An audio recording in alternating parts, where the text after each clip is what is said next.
One, two, three, come on.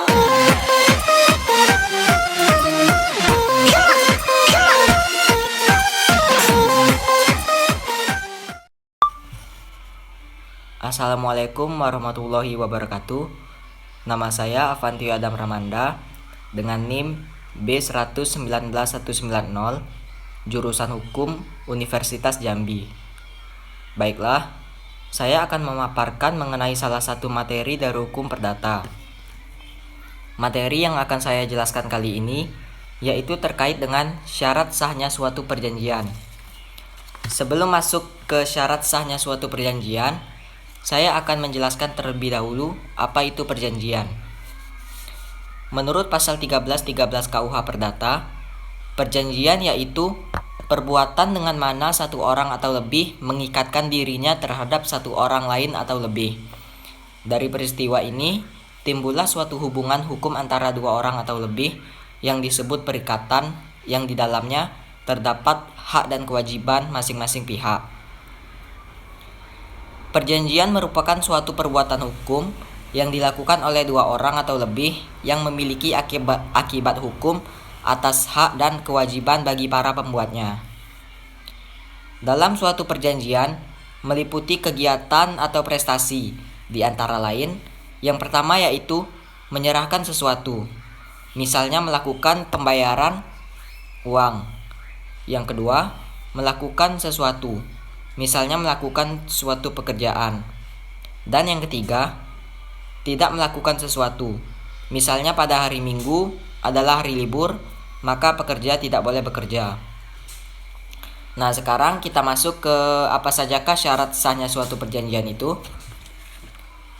Untuk mengetahui apakah suatu perjanjian itu sudah memenuhi persyaratan untuk disebut sebagai suatu perjanjian yang sah atau tidak, maka ada beberapa syarat yang harus dipenuhi terlebih dahulu.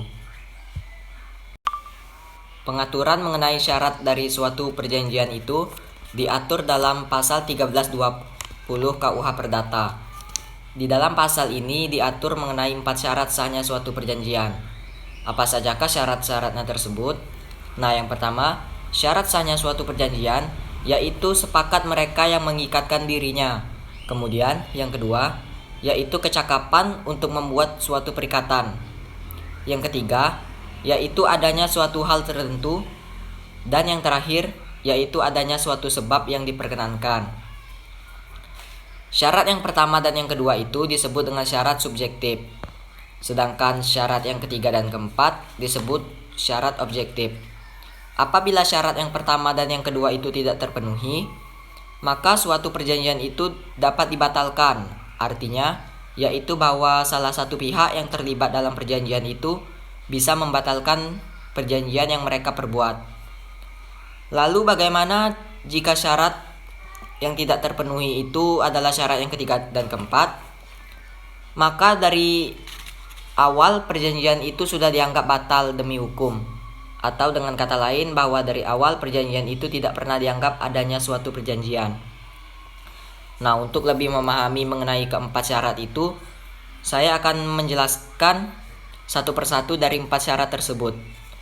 Yang pertama yaitu sepakat mereka yang mengikatkan dirinya. Maksudnya, para pihak yang terlibat dalam perjanjian harus sepakat atau setuju mengenai hal-hal pokok dari perjanjian tersebut. Pada pasal 1321 KUH Perdata, di situ disebutkan menentukan bahwa kata sepakat tidak sah apabila diberikan karena kehilafan atau diperoleh dengan paksaan atau penipuan. Contohnya ada dua pihak yang melakukan perjanjian.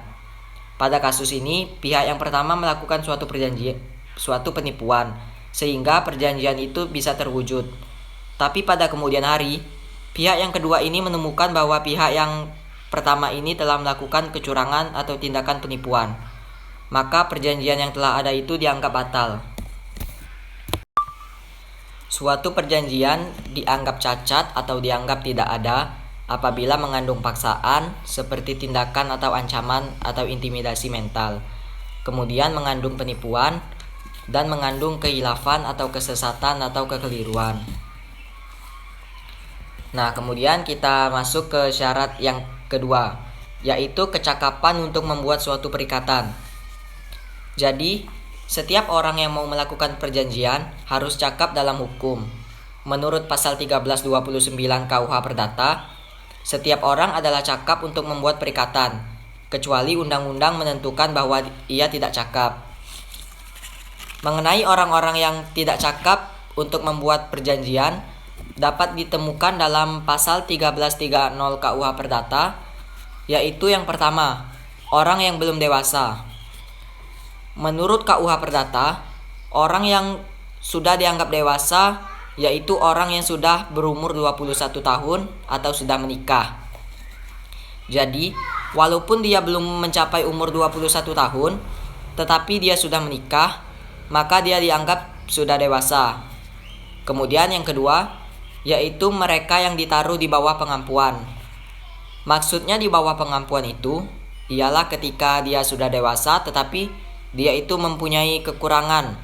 Misalnya kekurangan dalam berpikir, kayak dia itu memiliki keterbelakangan.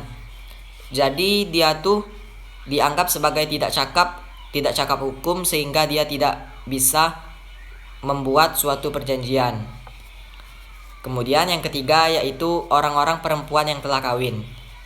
Tetapi pada ketentuan ini menjadi hapus dengan berlakunya Undang-Undang Nomor 1 Tahun 1974 tentang perkawinan. Karena pasal 31 undang-undang ini menentukan bahwa hak dan kedudukan suami istri adalah seimbang dan masing-masing pihak berhak untuk melakukan perbuatan hukum. Nah, itulah tadi mengenai orang-orang yang tidak cakap untuk membuat perjanjian. Sekarang kita masuk pada syarat yang ketiga, yaitu suatu hal tertentu.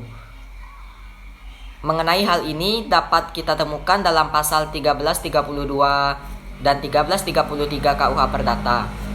Pasal 1332 KUH Perdata menentukan bahwa hanya barang-barang yang dapat diperdagangkan saja yang dapat menjadi pokok suatu perjanjian. Sedangkan pasal 1333 KUH Perdata menentukan suatu perjanjian harus mempunyai sebagai pokok suatu barang yang paling sedikit ditentukan jenisnya. Tidaklah menjadi halangan bahwa jumlah barang tidak tentu, asal saja jumlah itu terkemudian dapat ditentukan atau dihitung.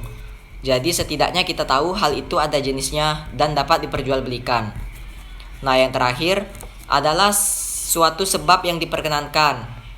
Maksudnya ialah isi dari perjanjian itu sendiri tidak dilarang oleh undang-undang atau tidak bertentangan dengan kesusilaan dan ketertiban umum, sebagaimana disebutkan pada pasal 1337 KUH Perdata. Selain itu, pasal 1335 KUH Perdata juga menentukan bahwa suatu perjanjian yang dibuat tanpa sebab atau dibuat karena suatu sebab yang palsu atau terlarang adalah tidak mempunyai kekuatan hukum. Nah, itulah tadi pemaparan tentang syarat sahnya suatu perjanjian. Sekarang saya akan membahas tentang asas-asas perjanjian atau kontrak. Yang pertama yaitu asas kebebasan berkontrak. Dengan asas kebebasan berkontrak, orang dapat menciptakan perjanjian-perjanjian baru menyimpang dari apa yang tidak diatur oleh undang-undang, tetapi tidak boleh bertentangan dengan apa yang dilarang oleh undang-undang. Misalnya dalam suatu hukum perseroan terbatas. Dalam undang-undang disebutkan bahwa direksi berhak mewakili perseroan. Contoh, dengan demikian semua direktur berhak tanda tangan rekening bank PT. Tetapi dalam anggaran dasar boleh menetapkan hanya direktur utama saja yang berhak tanda tangan rekening bank PT. Asas ini bersifat universal, yang artinya dapat diterapkan di negara lain dan memiliki ruang lingkup yang sama.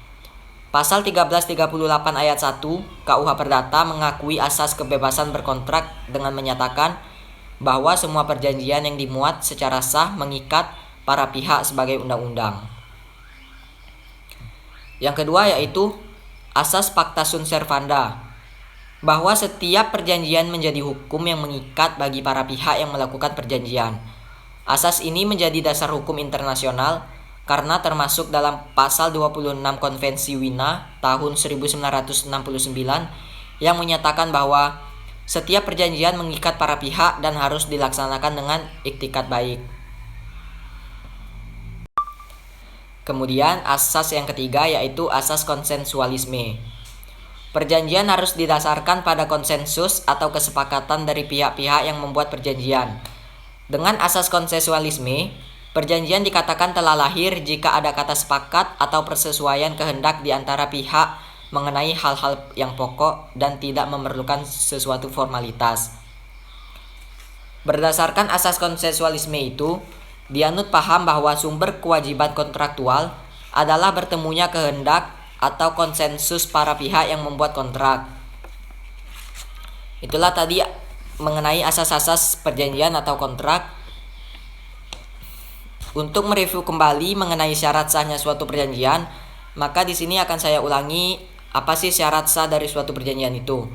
Syarat yang pertama yaitu sepakat mereka yang mengikatkan dirinya. Lalu syarat yang kedua adalah kecakapan dalam membuat suatu perjanjian. Kemudian yang ketiga adalah adanya suatu hal tertentu. Dan syarat yang keempat atau yang terakhir adalah adanya suatu sebab yang diperkenankan. Sekian dari saya, lebih kurangnya saya mohon maaf. Assalamualaikum warahmatullahi wabarakatuh.